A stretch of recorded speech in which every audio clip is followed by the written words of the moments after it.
When last we left our intrepid adventurers, They had landed at the Cordia spaceport on Sentinel-6 in Sector X-7. They had made contact with a mysterious person claiming to be Lawrence Sladen. They offered him a position in his crew, and they have been waiting anxiously to see if he will respond the next morning at their ship. The first person that they see in the next morning at the Cordia spaceport, unless there's anything they want to do with the rest of that evening, which I'm assuming they're not, so I'm just going to move on for narrative purposes. The first person they see is not Lawrence Sladen, but Lieutenant Daniels of the local police force. The good cop. the guy who saw Voltron fall into a trash can, right? Yes, that would be the guy. I probably Okay. got pushed, let's be clear. You were right there, you might have pushed me. He appears outside the ship and, like, knocks on the door of the hatch, if you will. Actually, check that. He sends you a message from air traffic control. Okay. And when you wake up in the morning, you have that message waiting for you. And your little answering machine is beeping with a red dot, and it says one message waiting. Lieutenant, what's his bucket? Space answering machine, huh? Well, yeah, every ship comes standard. No. What's his Okay, name again? officer. I mean, he'll probably say it on the recording if you listen Good to it. cop Danielson. Is that Lieutenant Danielson? Is that his name? Sure. What does the recording say? I listened to the recording. Hello, crew of the Durango. This is Lieutenant Anthony Danielson. Listen, I appreciate your cooperation the other day when we were talking about the investigation. There was just one other thing I wanted to talk to you about. Something else that's come up in our investigation. We wanted to let you be aware of somebody we think might be connected with the attack. We're not sure how, but they left the moon just after the attack started. We don't know when they got there so far because they haven't shown up on any official records. So the ship was obviously there under some sort of illegal pretense. But it's another Baboon-class hauler much like yours under the designation Rebel Fox. We know it to be piloted by this man, and a picture shows up on the little holo vid screen. This man, Craig Farr, he travels with this Rockman. And it shows a picture of the Rockman, whose name Looks like a rock. He looks like a rock, whose name is Rockchar. Now, you recognize this Rockman. Yeah, spelled with an A. Rackchar. Right, You recognize- Rackchar. R-A-C-K? Yep. And you recognize this particular duo. You saw that particular Rockman at the very first cantina that the game started in. He was the one wielding that enormously large, double-barreled, heavy repeater. And Craig Farr is the space captain traveling with, who you happen to notice with him. Sorry, Greg Farr? Craig Farr. Craig. I'm typing it in the chat. Anyway, Danielson continues his message simply by saying that he's not sure if these two are guilty parties or how they're connected, but that you might want to be on the watch out for them, and they would appreciate any additional information you have. And with that, the message ends. Okay. Remind me. when So you did look find out Lieutenant for a Danielson. Far Craig and a rock. Well, that particular rock. They're so difficult to tell apart. I'm sure they all have their own very nice individual personalities, but I can't tell them apart. They feel the same way about humans, generally. All rooks same. All rooks. Okay. I don't suppose that the ever infamous Lawrence Sladen has showed up this morning. Well, it's still pretty early in the morning. Maybe we should wait. Wait around just in We'll case. be waiting a long time for that dead bounty hunter to show up. I think you may be surprised. I might have been very convincing in my recruitment Might tactics. have been very confused. I agree. Well, I mean, you can talk to him and find out for yourself what his story is. And if you want to call him up sometime and talk to him, I think he's got the same number, so... As you stand there arguing in your cockpit, about 20 minutes pass, and That's a long conversation. Lord Slayton does appear. He comes out of the crowd and walks straight towards your ship, glancing in either direction. And Don, I don't think your character has seen him yet, so I need to tell you that he's dressed in his same old military jacket, etc., but his skin is sort of pale and saggy, and his eyes have been replaced by ocular implants. How many hands does he have? He's wearing he's wearing gloves at the moment. But it looks like he has 2 functioning hands. He's also wearing a skull cap, like a winter cap, like a stocking hat. Yeah, like a stocking hat. Okay. And his ever-present cobalt arms laser shotgun is slung over his shoulder. A laser shotgun. Now, see, this is the kind of guy we need on our ship. He knows how to get things done. Really good at close quarters combat. A laser shotgun? Can you imagine having that in our inventory? Come on. Sounds terrifying. Right? For our enemies. Unless you were holding it. What? Well, of the 2 of us, actually, let's go ahead and expand that to the Wilberforce entire just said I was a good shot. Of the 5 of us, I think you just insinuated that I was a pretty good who shot. here has managed to knock out the entire crew with a poorly shot weapon? I don't know. I don't see anybody raising their hand, so you must be making that up, I guess. Well, it's only because you're not looking in the mirror. Right. Well, Lord Slayton walks up and knocks on the underside of the ship near the hatch. Let the man in. Let him in. Who are you? Opening the hatch, I'm assuming the man walks up. I open the hatch for sure. He looks at you, Voltron, and he says, "After some consideration, I have decided to accept your invitation to join your crew. I hope that this is acceptable." Well, as far as I'm hang on a concerned, sec. you're golden. You're gonna have to do a little bit of work to convince Mr. Skeptic over Whoa, here. whoa. I He's will always been require. Who are so you? sorry. He So sorry. turns. This is my brother. You know him. He's sorry about the hand, right?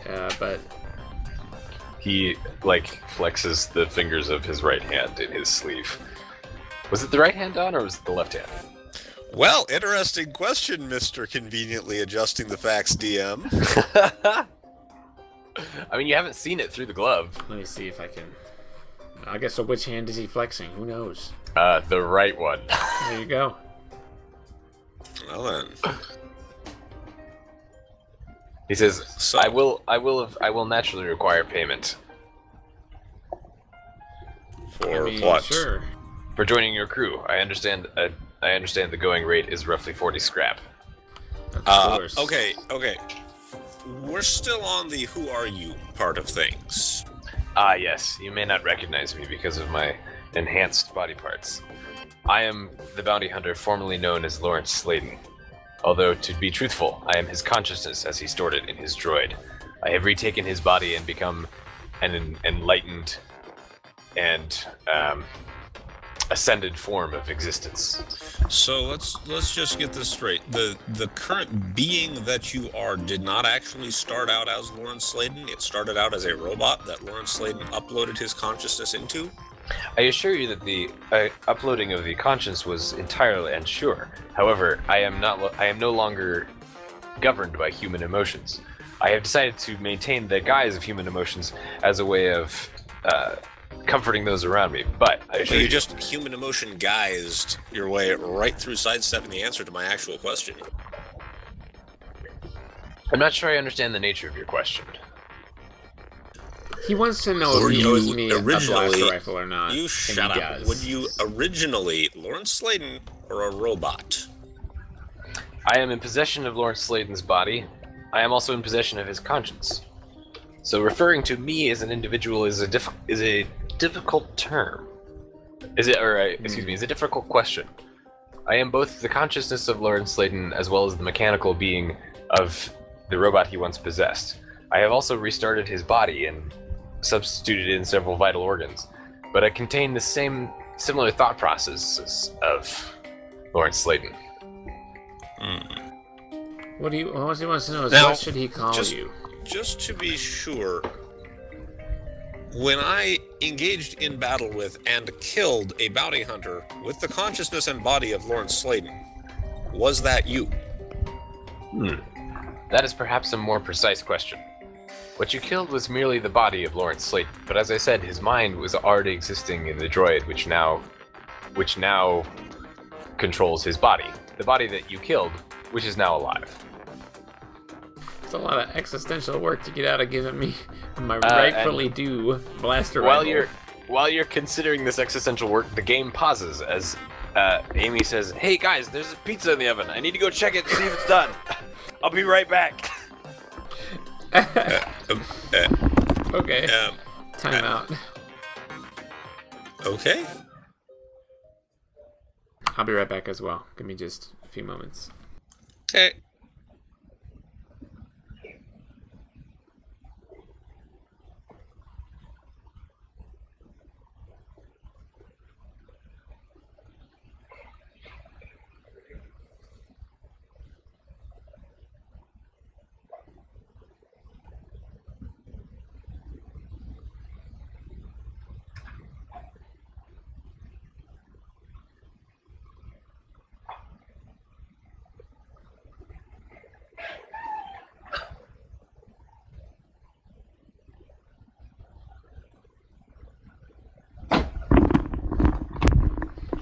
Okay, I'm back. Okay, you're back. Right. So Lawrence Sladen is standing there, and he's asking for 40 scrap to join the crew. No. He says perhaps you would Easy. Perhaps you would prefer a bargain price? I would prefer not having anything related to the bounty hunter that tried to murder me and my crew on board my ship. That is interesting. Your partner's sentiments were exactly the opposite last night. Irrelevant. I'm back. Oh, good. So Amy, Lawrence Sladen how's is... the pizza, Amy? She says, it's kind of burnt, but the veggie one came out okay. What? The veggie one. Oh, good. Well, that's too bad. I guess Steve and Albert will appreciate that. Stephen Albert says, I am a carnivore. You do realize that, right? Really? Because it looks to me like you're an insect. I do. He doesn't. I don't understand. Mantises are universally carnivorous, Voltron's regardless a bit racist. regardless of their chosen profession. Well, you know what? Whatever. Alright. Come on now. Who are you saying that to? The air. I'm really not sure. Okay. Well, Lawrence, I think, I don't know what these guys were talking about while I was gone, but I think what they mean to say is we'd be happy to have you aboard our crew. Nope. That is interesting. The two of you seem to be expressing completely opposite sentiments. Let me just have a sidebar here Look, with Voltron. just level with me here. Just a Dude. sidebar here, right now, you and me. So you're talking out of earshot of Slayton. 1, this guy's a total badass. 2, Tried to kill me. he's gonna be on our side. Tried to kill me. Like, what more is there to discuss? He's gonna be on our Tried to side kill me. now. Did you must have missed the part where he had like a change of heart? And What change of heart? You released his consciousness to fulfill his true destiny, and he's like grateful to you for that. Did he not tell you that part? You told me that part. Why are you being so difficult about this? Listen, you got Amy. I get Lawrence. What? I didn't want Amy. I didn't want Amy on board. It's bad luck to have a woman on the ship. What? Amy says, hey, I heard that. Sorry, Amy. I didn't want her, and you were like, we've got to have And her. she And I was has like, proved that she is freaking awesome, right? right? You know, she never tried to kill us. Lawrence has also proved that he's freaking awesome. All And right. he tried to kill us. Yeah, but can you imagine unleashing Him that trying to beast kill on our us, yeah. enemies? Yeah, you can imagine him trying to kill us really well because he did that. Lawrence mentions, if it is any consolation, I have no more future plans of killing you. The bounty that was on your head has long since passed, and as Voltron mentioned, I am grateful for the opportunity to experience this ascended plane of reality. I feel like he has enhanced hearing as well. He says, how did he hear our that conversation? He says that is affirmative. The primitive human ear implants have been replaced, much as the primitive human eyes. So are you even human anymore? That is another interesting question. You're going on about this enhanced plane of existence, emulating human emotions. I am perhaps what something. do we actually talk to you as? I am perhaps something not entirely anti-human, but greater than human. What should we call you? For the purpose of your own ease, you may refer to me as Lord Sladen, and I will respond to that. Great. Is that what you refer to yourself as? I do not refer to myself. This is perhaps a uniquely human idea, which the conscious transferal process did not entail. I don't know why he has to refer to himself to tear apart our enemies. Let's be clear. He's pretty good at it. I will refer to myself as Lawrence Sladen, if it will help. I think that would be great, Lawrence. I don't. First order of business is we're sort of in the market for a larger ship. In a couple levels. We don't have room for Lawrence. We don't really have an extra bunk for you right now, but and he can't stay. If you don't require sleep, which I don't think you do, is that correct? You don't require. Not happening. That is true. I do not require sleep. Well, we'd be happy to put you up. You can continue to not sleep right here, not on the ship. Let's see, where's the ship? Let me get a map here. Let's put him in we're not. Let's put him in the med bay with Steve. Not happening. Absolutely not. Sorry, hold on 1 second. I'll be back. All right, buddy. What's your deal? What's my deal? What's your deal? Seriously? Yeah, seriously. The guy's not even human. He's a maniac. And he thinks he used to be a bounty hunter that tried to kill us. Sorry, came back. Let's be I'm clear. back. He did used to be a bounty hunter. One of the most amazing, incredible bounty hunters. Tried to kill us. Let me just scroll up a little bit of my notes and read to you a little bit about the Lawrence Sladen encounter. Number 1, bounty hunter who tracked us to Togar 4. Number 2, remarkably resourceful, remarkably in all caps. He got out of triple restraints. We had him restrained 3 times. He got out of triple restraints with a knife thing he had under a skin pouch. Right? He tied up Modar and Amy in the engine room. Okay, that's no big deal. Somehow took control of the ship. What? Excuse me? Attacked us? Took over our ship? All right. He is totally. I have written down totally unfair that he can be such a badass. Right? This guy knocked out a mantis by himself. A mantis who is like the premier hand-to-hand fighter on our crew. Okay, this guy outclassed the best fighter we have. I have here, he definitely, I even wrote down, here's the thing, if I die, I'm re-rolling as Lawrence Sladen. He definitely has some plus points from plot equipment. And it appears his spirit has been reincarnated in his droid, because this droid is insane, too. Okay, I don't know about you, but that sounds like a recipe for killing us in our sleep. Resume. Pretty epic resume. And I'm all for getting him on board the ship. Boom. No.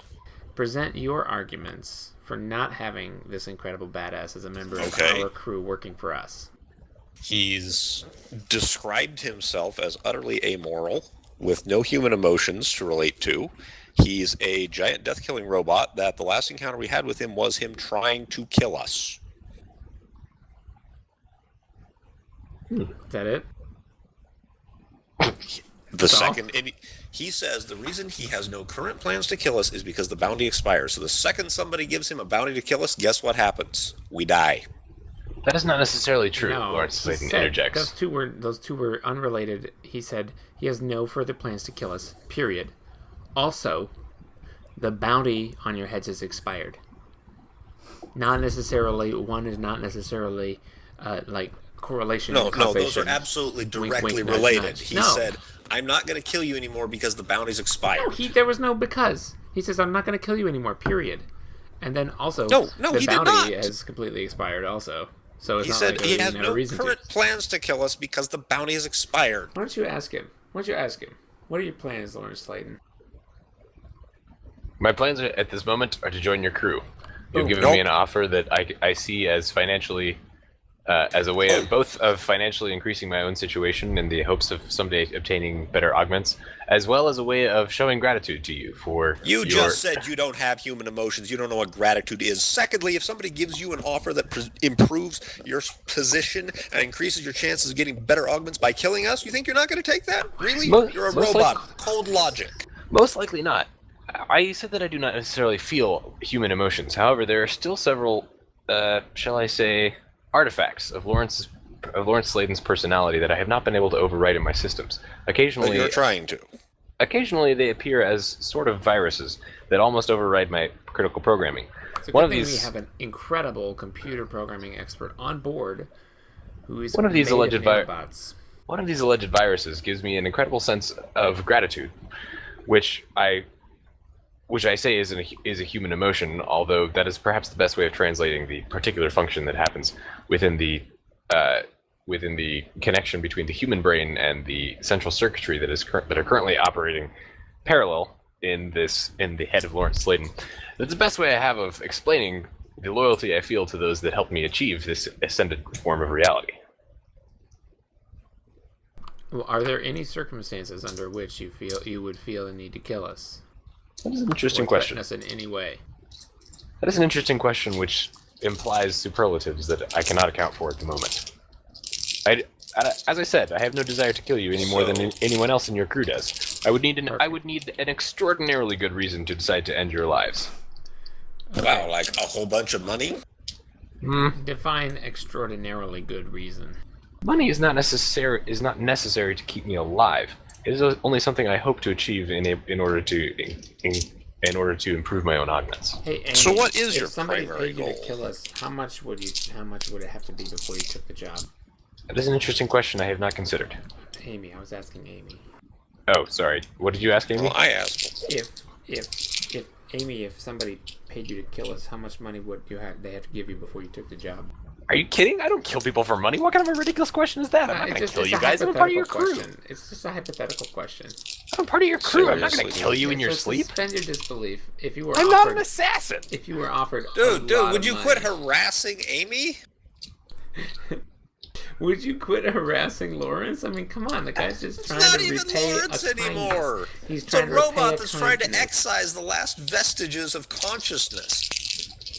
So That is wait not a minute, let me necessarily get this true, straight. he Tom. says, Your argument is that we shouldn't take him because the last time we met him, he tried to kill us. But you're also saying that it's not the same person who tried to kill us because it's You're the not one Lawrence saying it's the Sladen. same person that tried to kill us. I'm He says- saying He says, perhaps I should clarify the exact interaction between the residuant human viruses and the central computer programming that I now use to complete most of my thinking. He says these viruses actually work in tandem with many of my own computations to add in that that human idea called instinct, which is the only thing that droids and computers lack, which gives humans the ability to make decisions that will sometimes outsmart their electronic counterparts.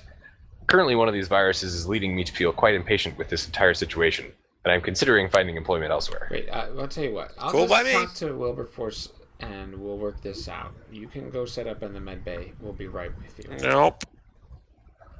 Assuming I received my 40 scrap, this is acceptable. Okay, I'll wire it. Not to gonna happen. Nope, not happening. It's coming out of your personal scrap. you. My personal scrap. Might try that's- selling that if knife that's of mine. what it takes to get us another crewman, an incredible crewman who has a laser shotgun and some information that will potentially protect us from the people that are after us that set us up on Slayeron 2, I think it's a great deal. And if you can't see that, I think you need to get your head screwed on again because something's come loose. A little An bit loose. amoral, lethal robot on our ship. And you're just okay with this. On our side, working for us. Says who? Says me. He agreed to work for us. We're hiring him. Aboard Oh, our good. crew. We're in Oh, charge. good, because he understands things like loyalty and agreements. He does. It Yeah? comes from the biological systems that are, make up half of his personality, right? He Voltron understands it. Voltron is correct in this. Boom. This is Correct. this is part of what gives me an advantage over all forms of life, I both thought you were organic. to the med bay. You can go ahead and go to the med bay. I'm sorry. he's not We're a having a crew little member. argument here. No, he says very well, and he goes to the med Sorry, bay this is and personal. takes Not a 40 crew scrap member. out of your account. Nope. Perfect. No. Are you kidding me? No. If I have to sell my legendary combat knife to get this guy on our team, I will do it. If you can find somebody that'll give you 40 scrap for a combat knife with a scope, Good good luck. I think the scope itself is worth 40 scrap, personally. I'll put it up on space eBay. We're gonna buy a Space freaking missile eBay. launcher for 40 scrap. I think a combat knife with a bipod and a scope is at least as good, if not better, than a missile launcher. Just saying. You can put it in your pocket, for instance, for one. That is something you can't do with use the it- missile launcher, but you can use it to cut you your dinner. could argue cut your there's a steak. lot of things you could do with it. You can look at things that are a long way away. You can't do that with a missile launcher. You could argue there are a lot I of can things you blow can do things with, up there a long way away with a missile launcher. I can't do that with your stupid which knife. is something you cannot do with the combat. You want to bet you haven't seen me with a combat knife, let me just say. If you could do that, what do you need Lawrence Sladen's robot for? Listen. I can't be in two places at once. Alright, I can only carry the team so much. So hard. I can only do it to a certain extent. I need backup. A team is only as good as its weakest link. And now we have a link that's stronger than any of our links so far. So that doesn't make our team less weak, does it? No, but it makes the strength of our team greater. No, you just said his team is only as strong as its It's weakest additive. link. It's additive. No, that's not what you. That's literally completely not what you said. I'm just saying the weakest link is still the weakest link, but now we Okay. have more tools in the kit. Let's say So you the want team's to not fight stronger. two people, and you're like, who do we send in to the engine room to fight the two people that teleported in there? I know. Let's send Lawrence Sladen in there. In one turn, he's killed them both. He's put out the fire, and he's probably fixed the engine room, and given us a You have +1 no to clue that. engines because he's incredible. Probably. We already have a +1 to engines. Yeah, but crew how would you member. like to have +2? How would you like to have +2? That's not how it works. He upgrades the engines while he's in there because he's got so much spare time after killing those two guys on one turn. That's the kind of guy Lawrence Sladen is. No, it's not. You obviously are misremembering our encounter with him then, because it was a miracle that we survived at all. And when we lose him on our enemies, it will take miracle after miracle after miracle for them to To avoid him survive. from killing us. What? I'm really What feeling part like of you're this- pushing back a lot on this idea. I just think? don't think you've really thought it through. All the advantages that we would have having him on our crew. Have you? I don't think you've thought through all of the disadvantages. Let's see. What are the disadvantages? He might kill us. Okay, well, for starters, he said that he's not yeah. going to. He has no desire okay. So to. he's totally just guaranteed trustworthy everything because you know this. Secondly, you're concerned about his moral ramifications. Well, let me be clear. We already have someone on our crew who doesn't operate according to human emotions. His name's Modar. He has programming that functions in place of emotions and loyalty and ethics, programming which is prone to fail at any given time, but you had no qualms about adding him to our crew. So, Because honestly, I he's- don't see any difference here. Modar does not have a history of being a lethal assassin robot. And Modar has never neither tried to does blow up this the ship I'm in. new entity that you keep insisting is not Lawrence Sladen. No history of that. In fact, the only history that he has is that of trying to help us and protect us because he contacted By me. blowing up the ship He we were in. contacted me to warn us about this person that's following us to set us up for Slayeron 2. So this is the first contact we've ever had with this guy? Is that really what you're saying? According to you, yes. Well, make up your mind. Are you going to argue from my position or from your position? I don't Because if care. you're arguing from my position is no, he's not on the ship. What? He's in the med bay, so No, he doesn't get to be part of the crew. That's my position. Why not? Because he's an amoral killer robot. We've established this. He's Who- doing this for money. Who has he killed? What? No one.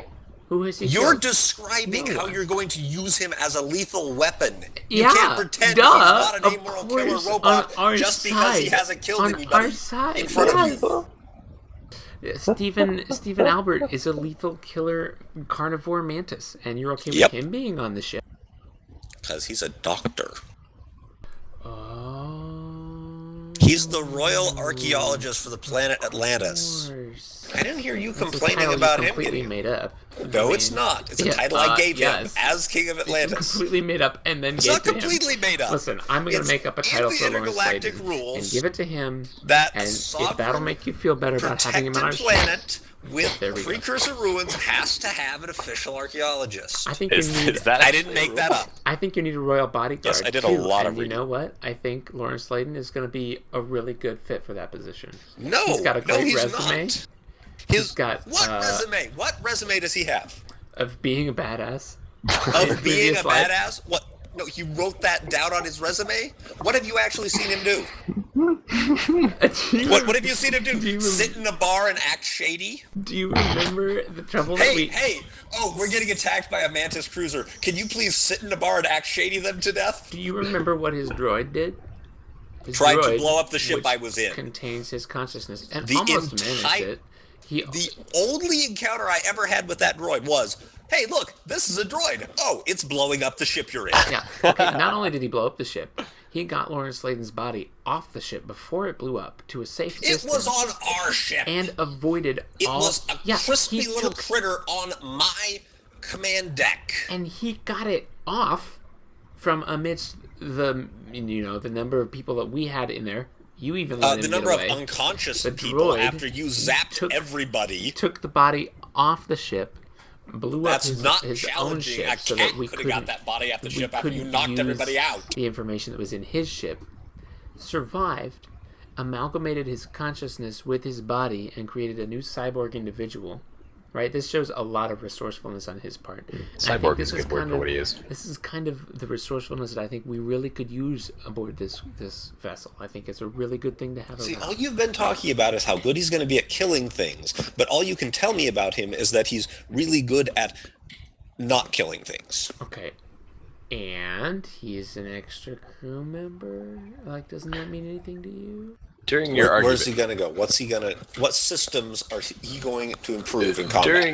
during your argument, Modar notices the heated words exchange between you and walks up and offers his assistance. He says, "If it would be of assistance, I may find a way to be able to analyze the cyborg part of Lawrence Slayton." That'd be great. Hey, Modar, just out of curiosity, would you recommend, personally, would you recommend adding Lawrence Slayton to the crew or not? I do not have much experience with cyborgs, but I may be able to perform diagnostics tests on his inner hardware to determine the capability. What's the word I'm looking for? To determine the amount of communication between the biological form of Lawrence Slayton's brain and the mechanical form of what was the droid. I mean, that's Would you great, be but are able you to interested override in his programming? offering an opinion on whether or not we should have him on board? I can perhaps trying to offer, influence the GM. I can perhaps offer a risk assessment, but I have no opinion as to his value as a crew I member. guess I didn't expect anything any different. Hey, Modar, since you're here, you mentioned you could interface with his control systems. Is there any way you could That is perhaps install true. a safety switch? It might be. This is possible. However, I don't will know need if that I will would need a be- closer examination of his actual hardware to I determine don't if that know is possible. That would be ethical. What? Are you saying you're only going to accept him as a position of your crew if you have complete control over him? He has no autonomy whatsoever. Did I say that? I mean, it sounds like you're No, very close that's to that. not even close to Oh, what I if said. he does something I don't like, I'll just shut him off. That is not what I said. Well, what's the point of That having a is not safety what I switch said. then? To not die. To not die. So that he can't maybe kill you need a me. safety chip. Hey, Modar, why don't you upgrade the door to the pilot's compartment so that it can't be opened from the outside? What does that This have is to not do with something anything? This is not something I'm capable of doing. Wilberforce will be safe from all the scary monsters in the rest of the ship. What are you talking about? That way he I will can't consult get with to the other you, crew and members. You will not die.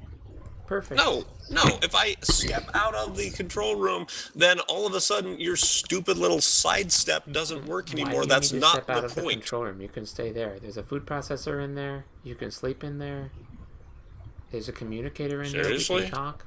I'm just offering it as another suggestion. How about a suggestion where we ensure that he's programmed to not kill us?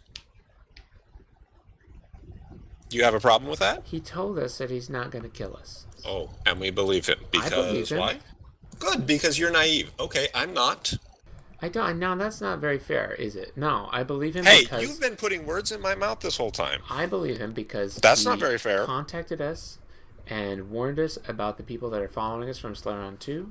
Warned us about the Red Faction thing that's going down on Xenon. Did it out of the goodness of his own heart. He has nothing to gain by contacting us and warning us. I offered him a position on our ship spontaneously, not as a direct result of his warning, which he did at his own initiative.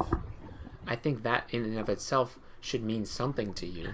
Right, so 5 minutes later, Modar comes back and informs you that he and Amy were successfully able to convince Sladen to allow him to install a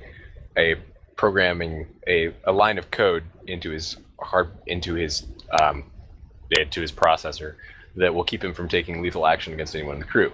Modar also suggests that that the human part of Lawrence may still be that after what little examination he had of Sladen's inner workings, he suggests that the human part of Lawrence may have more control than Lawrence is letting on. Okay. And that he's not entirely sure how stable the interaction between the cyborg part and the human part is actually functioning. However, Modar can attest to the strength of the code that will keep him from taking lethal actions towards anyone in the crew, and he was willing to allow Modar to install that. Okay. So Modar reports. Amy says, I don't know, he kind of creeps me out. Like, Yeah, kind of creeps me out too. Well, I mean, he's a Unstable cyborg? You'll get used to him. You warm up to it. Uh-huh.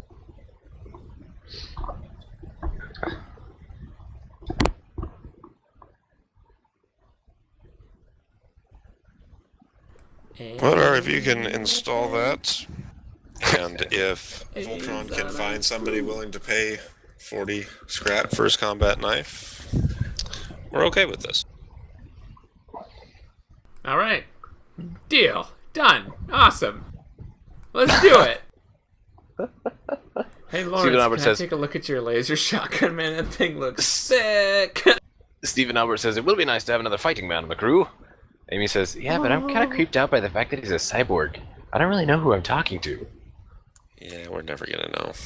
That's the question of the ages, I'm afraid, Amy. That's what Weird. you get for space mythology. Has science gone too far? Your scientists were so concerned about whether or not they could, they didn't stop to ask if they should. So true. Foul quoting from a movie. I quote from that movie only because every time I think of that quote, I think of the meme that put that quote with the KFC Double Down, the sandwich that was had instead of bread another piece of chicken. What has science wrought? That was terrifying. the quote fit perfectly. It really did. Okay, we got some stats for Lawrence. Oh shoot, where'd they go? Give me a second. Working on it.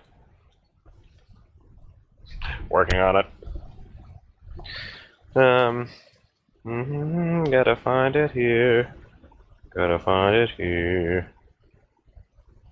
Did I even write those down?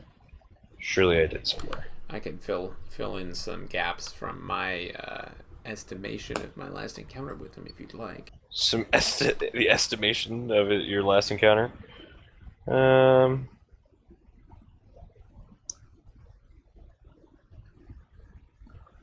Okay. Yes. Here we go. Sladen. HP 10, Strength 12, Dex 13, and IQ 12. And he comes with Zero charisma. And he comes with a level... Oh, charisma. Shoot. I 0. don't know. 0 charisma. No, probably 6. No. I'm going to say 7 charisma. Because I didn't write that down, so I had to come up with it on the fly. Okay. I'm going to type his stats into the chat really quick here. I'll make you a deal. If he goes crazy and kills our crew, you can blame me. 100%. Done. Okay, we're all good then.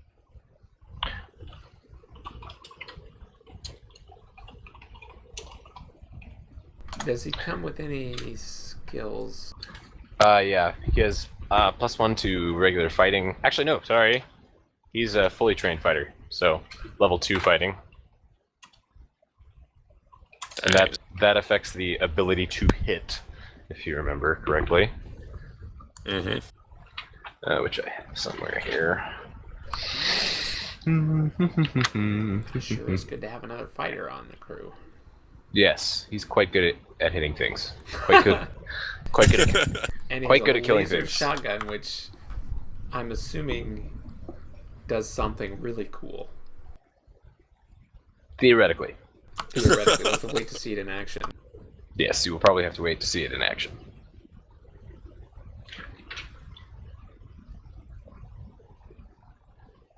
Right. Well, there you have it. He takes up residence in the cargo bay. Before we leave this planet, is there a place where we can sell, for instance, we were going to keep the burst laser and the quad laser around, because they're both, the quad laser is incredible, that's the ancient artifact, and the burst laser is also really good. Yes, it is. Okay, we were just going to keep them around for when we leveled up. I'm going to take the armor Cool. finishing off of their stats, so that it's not confusing. Yeah, we can just get rid of that. Don't need to worry about that anymore. That'll just be a lot easier for me to keep track of, because I Two weapons, though. also won't have to worry about Pew, pew, pew, pew, pew. enemy ships having armor piercing and keeping track of that too. Right. Okay. Wow. Now that that's over, we can get on with the real work. The real work, which you were doing. I don't know. What were we gonna do? I don't even remember after all that. I just want to get Lawrence on the crew. I don't even remember where we're at in this story.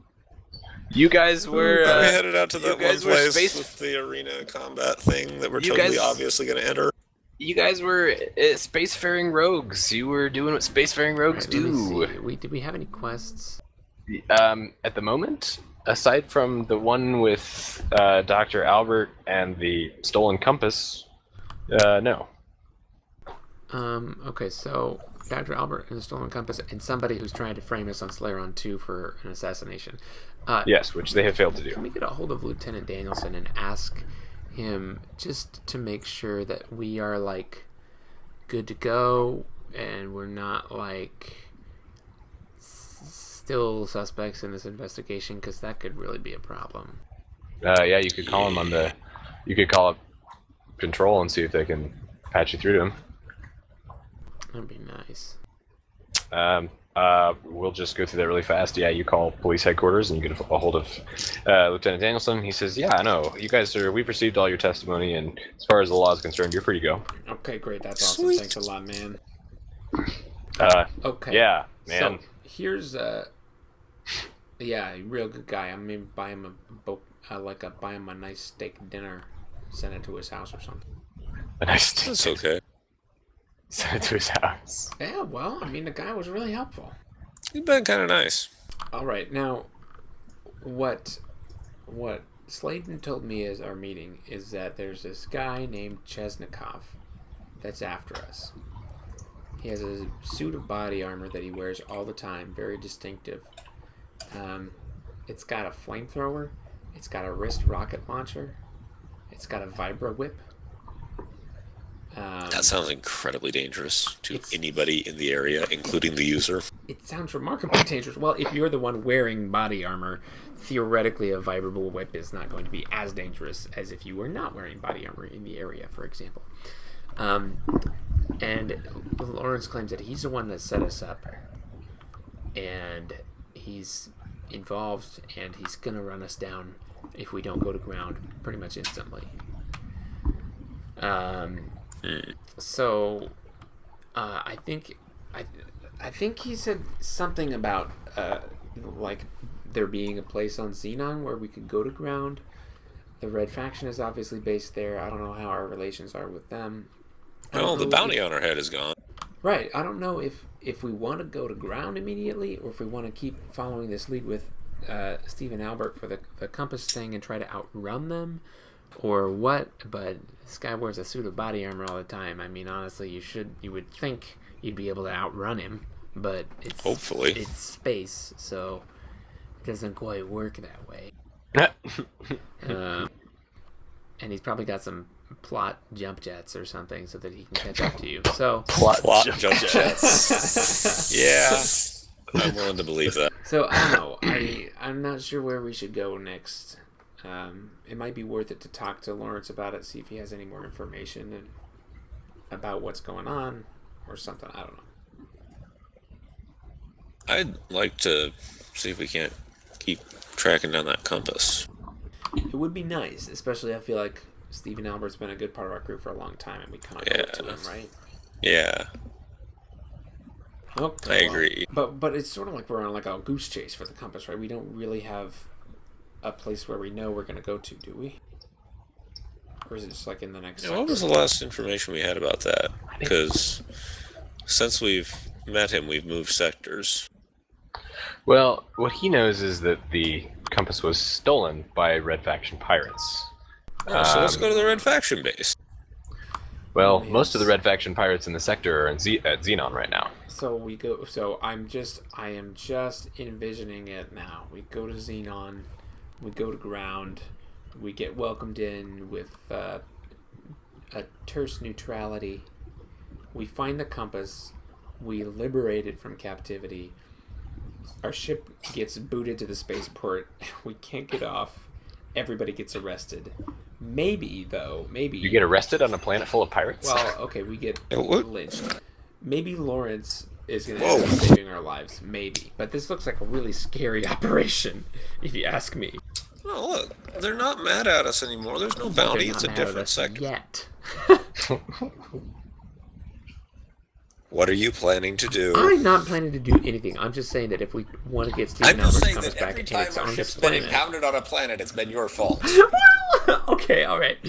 Indirectly, maybe, but not like as a direct result of my actions. Like, let's be clear, Modar was the one that threw the skyhook and missed. So, if you want to go to Xenon and go to ground, let's do it. I think it'll give us at least a lead on the compass, if nothing Yeah, else.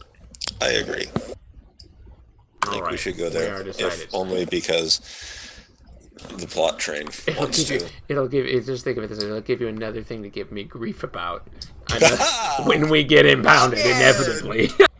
Our ship was impounded on Slaron 2, and I didn't have anything to do with that. They locked us down. I did nothing. That was an example where it wasn't my fault, so I'm just saying. That's an example where it wasn't my fault. Hey, your hyperbole is out of control here. I love the way my character isn't out of control. I love the way one of your arguments was, this will give you something more to give me grief about. I'm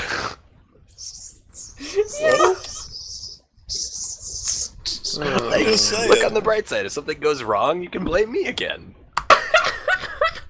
Yes. I do consider that a bright side. Okay, So you're that off. works. So you're off to Xenon then. Okay. We're off to here we go. Xenon. We're off to Xenon. Da-da-da-da-da-da-dum. Okay, let's see. Where is your ship? You go down to 23 fuel as your ship Oh, we got a lot of fuel. clears the gravity well of the planet Sentinel 6. The stars fade into the streaky star lines of hyperspace, and off you go, jumping to Xenon. It's a trip of roughly 4 hours? I don't know, I'm totally making that up. All that matters is that on your way to Xenon, Stephen Albert announces that he has finished the translation of the runes you discovered in the cave on that one planet. Oh, Wow, exciting! it only took him like 2.5 months. It has not been 2.5 months. It has been 2.5 months since we No, were it's on been Atlantis. like 2 weeks. Well, 2.5 months real time? Exactly. Oh, yes, IRL. but- It only took our GM 2.5 months. I'm just kidding. Oh, very Decide funny. what he wanted him to say. Oh, very funny. You know that I'm keeping an internal clock of game time as well as real time. Of course. Of course, I would know. So Yes, of course. Right, well, Stephen and Albert says, if you do not want to hear the translation, that's okay by me. Just kidding, sorry. Now he says, I've finished translation of the runes that we found on that one planet. At first, I thought that it might be... at first, it looked like it was going to be a sort of flood narrative by the crystals, but now I believe the entire thing to have been a metaphor. Ooh, for getting smashed at a frat party? I'm not sure what this frat party thing is you're talking about, but no. Just checking. He says, as I've mentioned, the crystals were a race that were at war with a terrible and vicious warrior race known as the Lanius. The crystals, by all accounts, should have won. They had the superior technology by far, but the Lanius reproduced much faster and were much more vicious and shrewd in their thinking. And so, over time, we believe that that war was part of the demise of the crystal race. Now, the crystals on this particular planet wrote what I believe to be a sort of coded message into this interesting flood narrative. It speaks of an oncoming flood that is unstoppable or untenable. Perhaps a better translation is what's the word? Inevitable. Yes, perhaps a better translation is inevitable. Anyway, those that believed that oncoming storm.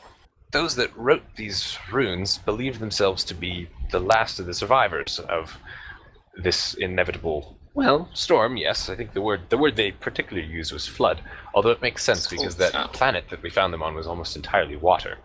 So naturally the disaster they would worry most about would be flood. Although it's hard to tell how long the crystal civilization was on that planet without more extensive research. Anyway, it also speaks of an ark that they seem to have built to escape that flood, and that they certainly hoped, that it would prove successful. Although that's where the writing ends, so we don't know if that little fortress that we found was any kind of successful against whatever storm it was that came. There's no way of knowing because the runes were written, I guess, before the actual flood happened, if my interpretation of their metaphor is correct. Because the story itself would appear that it's just a recounting of those that actually did survive a flood. But as I said, I believe it to have been metaphorical. And I believe that those that wrote the runes thought that they were the last of a race that was trying to escape total destruction. Oh, that's exciting. Well, it is an interesting exercise in trying to understand the crystal psychology, because we've found diverse settlements of crystals throughout the galaxy. However, we don't believe most of these settlements lasted very long, considering the crystal lives. You see, many scholars have come to understand that crystals began to branch out with whatever hyperspace technology they had, relatively close to the end of their relatively close to the end of their existence. Some think that it was pressure from the Lanius that caused them to branch out, try to find more peaceful homeworlds. Others think that it was this branching out that caused them to encounter the Lanius in the first place. I tend to think the former more than the latter, but either way, this does factor interesting into the crystal psychology near the end of their existence as a race. Okay, so can you give me the Cliff's Notes version? I got this one. The place where we found the runes was written by these guys that had hidden away from what they believed was the inevitable destruction of their race. We're not sure if they were right or if they survived, but it seems likely that they were right and they did not survive. It certainly seems likely that way. There's no evidence that they lasted past that, but of course didn't have very much time for an in-depth archaeological study of that planet. The cliff notes of the literal version say that there was a race of very noble, intelligent people, which is usually how the crystals refer to themselves, facing destruction from an inevitable storm, and so to avoid it, they built an ark where they sealed themselves and all of their belongings, hoping to outride the storm, and eventually were successful and went on to live very happy lives, etc., etc. And write The ending a was... history book. Well, yes, that's what the literal translation is, but again, I believe the nuances of the language lead me to believe that the metaphorical meaning is that we have sealed ourselves here in an ark in hopes that we will survive the oncoming storm. So you're not sure if they survived or not? It's difficult to tell. We didn't find any of them there, so I would assume not, but who knows? But you think The it's a crystals- metaphor? Well, we do not know if they survived what they were trying to escape. The crystals themselves have been extinct for thousands of years, much like Lanius. But it is difficult to tell if these particular crystals did survive the doom that they were trying to escape. Interesting.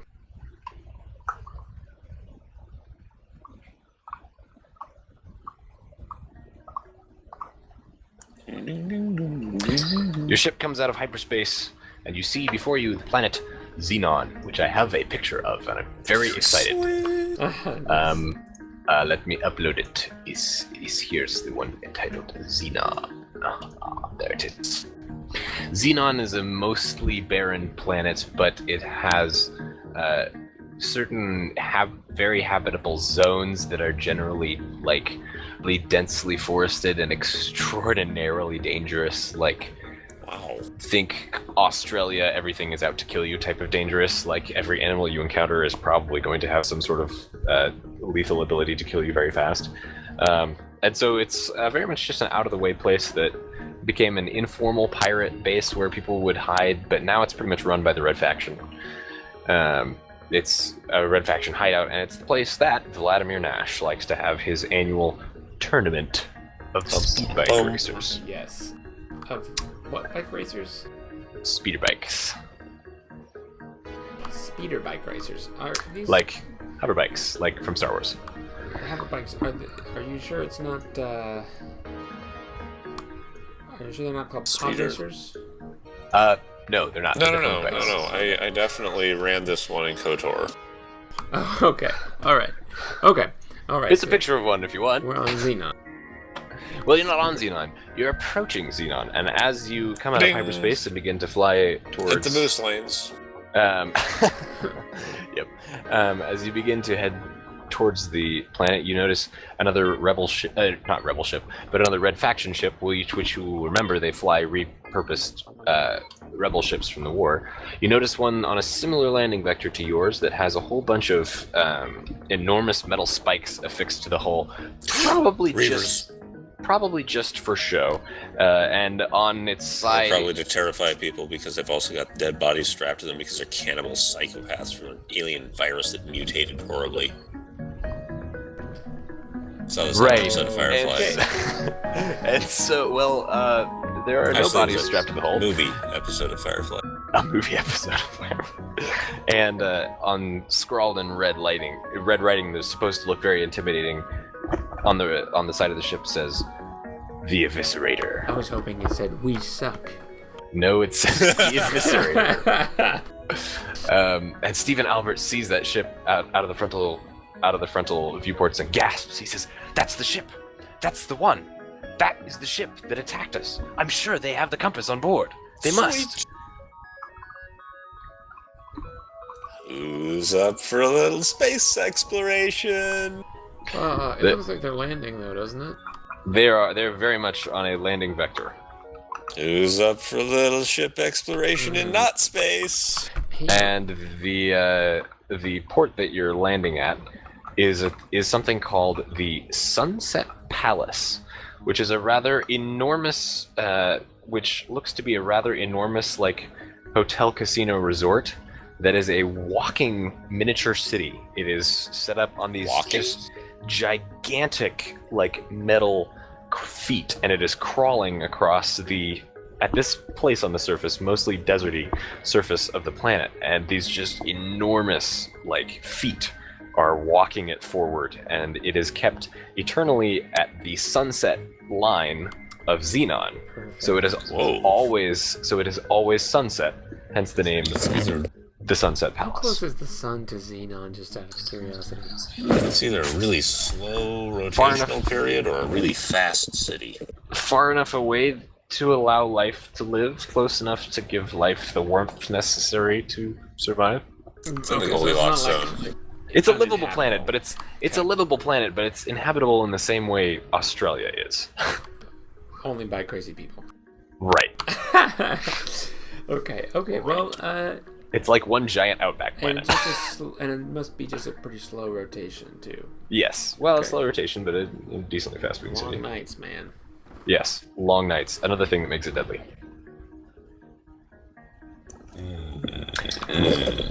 As you are approaching the city, you are hailed and asked for a code. Lawrence Sladen steps up to the cockpit. He says, "Do not worry. Several weeks before our first encounter, I took the liberty of hacking the mainframe of the Red Faction. I have perceived a... The entire Red Faction. You did There's only what? one mainframe? They're not very received- organized, really. If you think about it in the grand scheme of things, they're a small-time operation. They're just big in this sector, and X6 really is where they do most of their operations.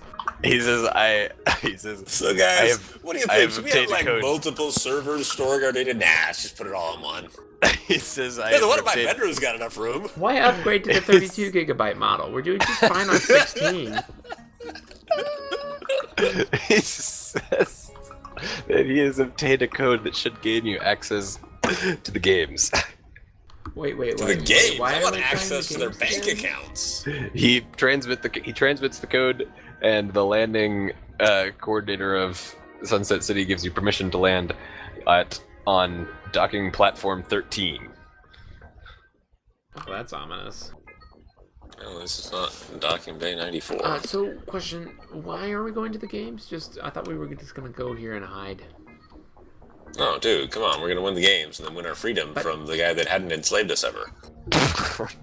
Exactly. And we'll, like, So here's the we'll problem. preempt him enslaving us. So in case he tries to enslave us later, we're going to be like, nah, we already won our freedom. Here's the Suck it. problem, though. If we both enter, one of us has to die. Well, only one of us enters, obviously. That would just be silly. Ah.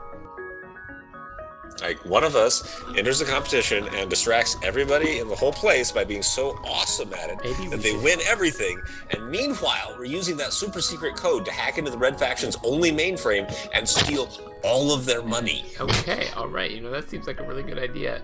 What if we make Lawrence do the tournament and not us? Because he's like a shoo-in to win, right? What's his piloting skill? He doesn't have any, like, He's advanced... got 13 dexterity, though. Yeah. He doesn't have, like, a level in ship piloting, but Oh. he can do it just fine. Oh, so you're 'Cause- saying Dawn is a better choice, or Wilberforce is a better choice. Well, I mean, I've got 12 decks and 1 point in navigation, so it's actually pretty much a wash.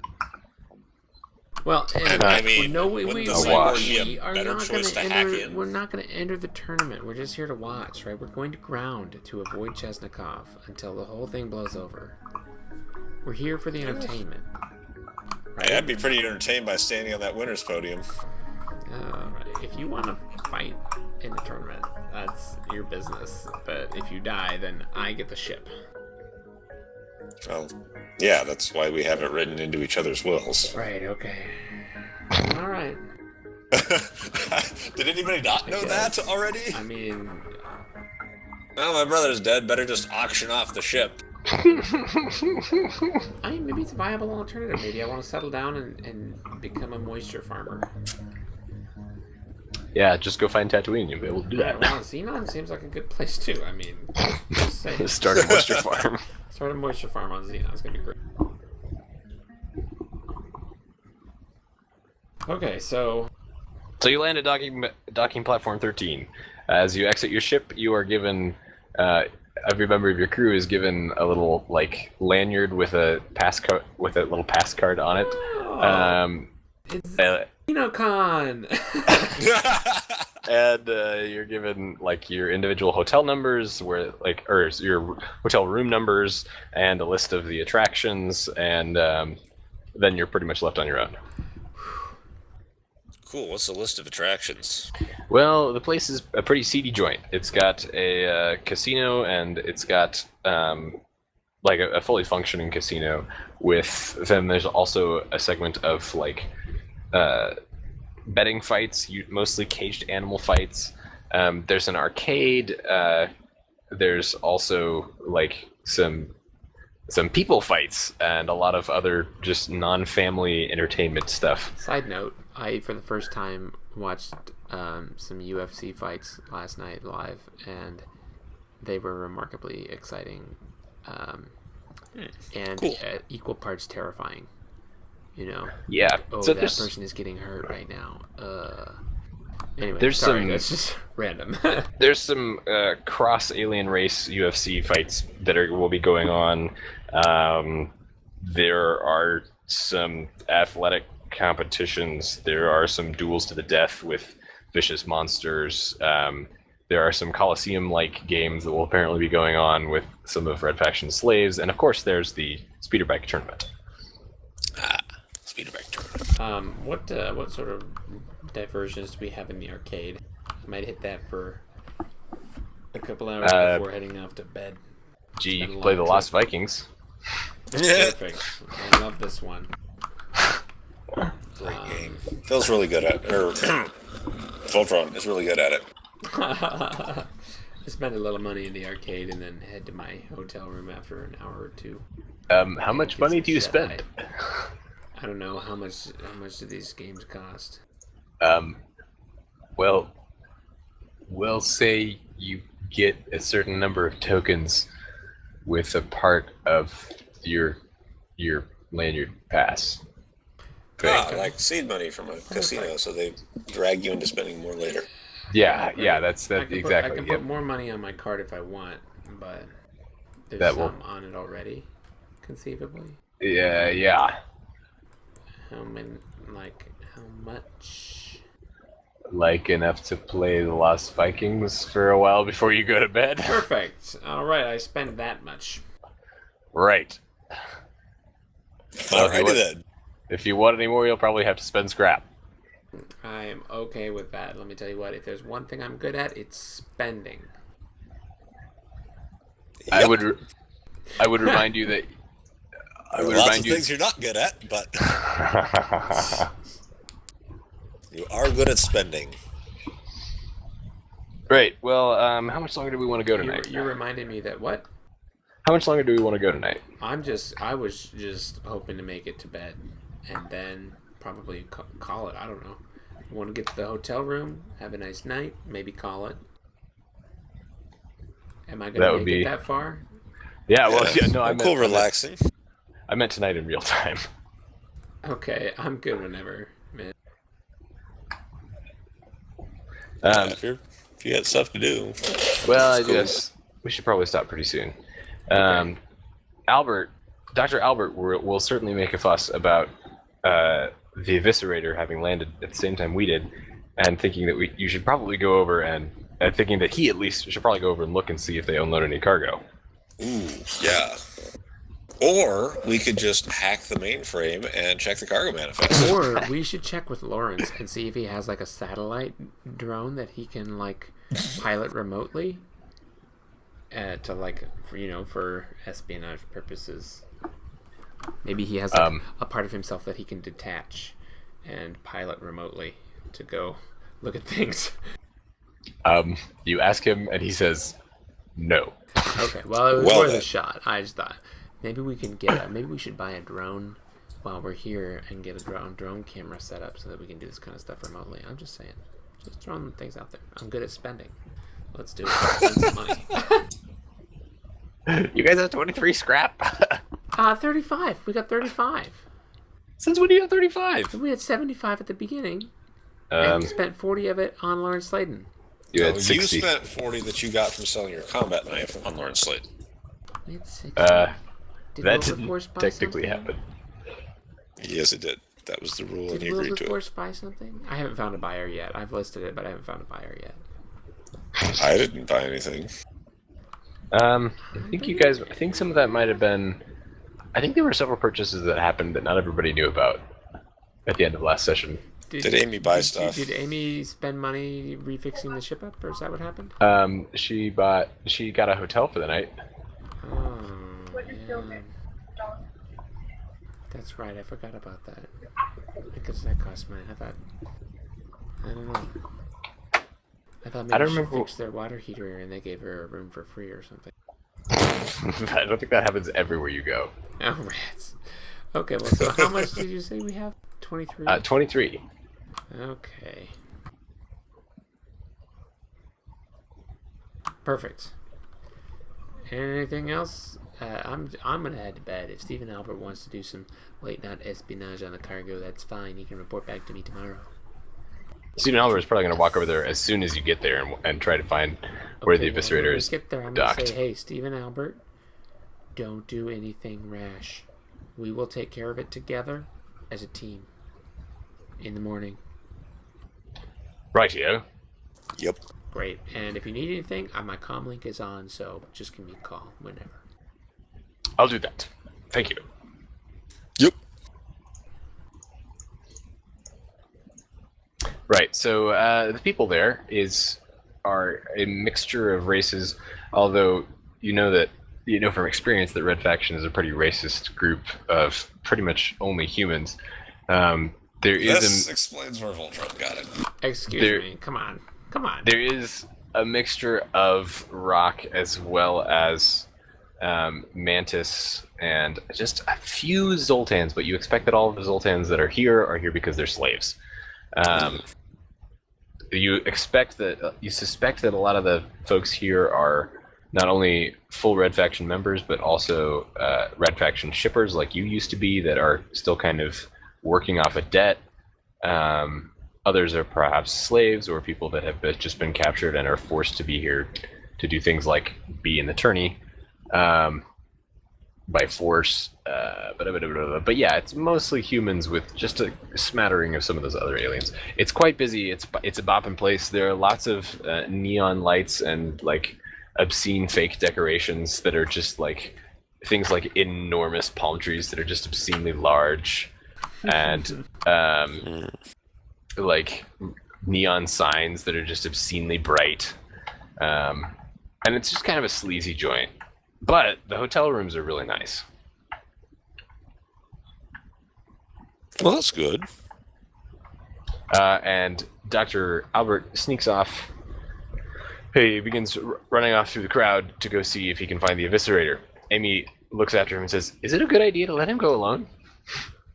You know, I think I'm sure he's fine. Of the 5 of us, now the 6 of us. He's the only one that has never done anything stupid and has razor-sharp claws attached to the end of his limbs. Although, You know, on the that's other pretty hand, maybe it's that's pretty his true. turn to do something stupid now. I don't like the idea of turns because that implies Amy might do something stupid. He does have And a I'm lot. terrified to think of what might happen if our mechanic does something stupid. She says, "Well, he does have a lot more sharp claws than I do." Still, I'm going to Same. stick with you guys. Same. Cool. Well, I'm gonna head Lauren to the Slayton arcade, says. so- Lauren Slayton says he seemed very agitated about that particular ship. What exactly was he looking for? He's missing a compass. Yeah, I think they hijacked an expedition of his or something, and he was a little. It kind of jumped. It was like Your a knowledge- science something. He says, "Your knowledge of this seems to be less than my own." What do you know about it? Absolutely Lauren Slayton. nothing. Oh, well, I know a little. Well, that more was than rude. nothing. Come on, man, cut us a break here. If you want to know, I mean, you can talk to him about it. He loves to talk. He will talk your ear right off. The one that's Perhaps still I shall- attached. I mean, Perhaps I shall ask him when he returns. Okay. okay. And break. And break. I think that's a good stopping place, even though we didn't fight anything or have to make any rolls today. That's okay. Sometimes a good session is just character development. There was a lot of arguing that went on. A heated debate to A open us heated up, debate, which took up the bulk of the session. which I think was good to have. Glad we had that talk. Glad we had that talk. Sure. Wilberforce is still a bit reserved about it. I think it's hilarious. Watching you guys argue is one of the funniest things about running this campaign. We've been doing it for a long time. Especially We're really good at it. I always predict that you guys will argue about something, but I never know like exactly what it will be. And like at various points I'll give you something really obvious and you'll just like totally argue about it, and then there'll be something where I'm like, oh, they'll definitely argue about this, and then it's like, nope, alright. We're both yeah, good. This is good. Okay. I'm like, you sure you don't wanna argue about it first? Sure you don't want to talk about that a little more? Well, No, we're good. No, we have important arguing to get to. Let's skip this part. GG. GG, bros. That was fun. GG. GG.